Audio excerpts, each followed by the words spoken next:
تعرف بيك. مصعد المصري المتحدث الرسمي والإعلامي لحركة تنور شمال القاهرة. ايه رأيك في تصريح المستشار احمد الزند في تزويج المصريات من اجانب؟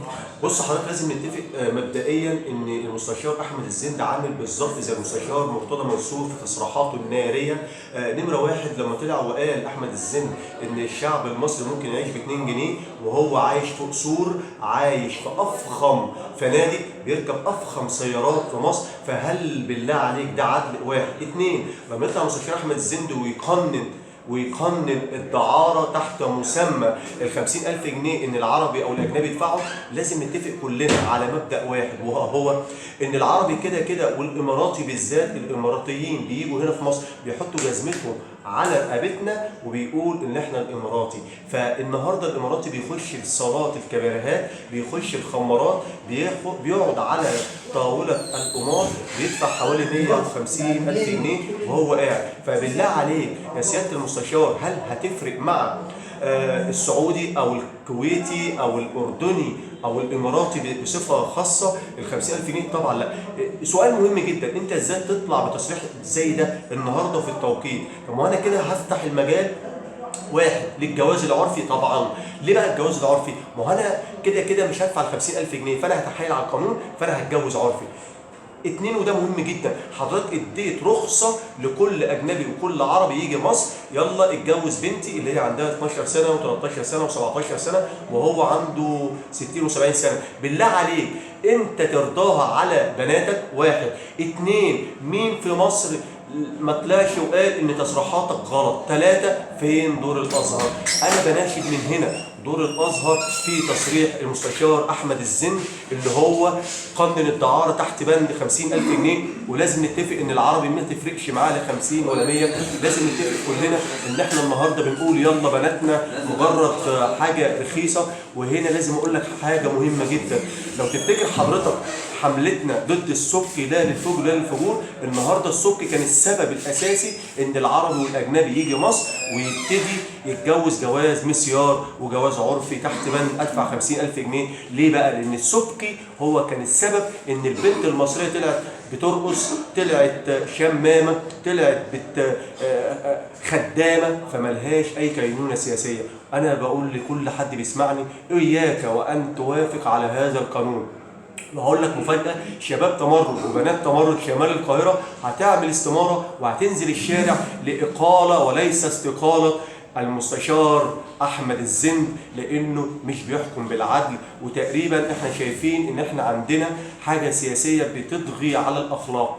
احنا النهارده بنقول لبناتنا حقكم علينا، بنقول لامهاتنا حقكم علينا. عايزك توصل رسالة للمستشار احمد الزند، تقول له ايه؟ سياده المستشار، حضرتك وزير عدل بس تقريبا ما بتحكمش بالعدل، واستاذن حضرتك شباب وبنات تمرد، وانا بتكلم باسم كل مصر النهارده عنده بنت حرة، من فضلك قدم استقالتك، لانك انت لا تصلح ان تكون وزير عدل في هذا المنصب القوي اللي هو احنا كمصريين عارفين ان حضرتك بمنصبك تحت الله سبحانه وتعالى. الله يحكم في السماء والمستشار وزير العدل يحكم في الارض. وعندما تحكم بدون أدلة أو فكر، فأنت النهاردة وصلت لنا إن إحنا نطالبك بالإقالة وليس الاستقالة. ونفسي أقول حاجة للسيسي، يا سيادة الرئيس، هل يعقل إن وزير العدل في عهد حضرتك بعد ثورتين يقول الكلام دوت؟ أنا مش شايف إن في حد بيتحاسب، بدليل اللي برلمان مصر القادم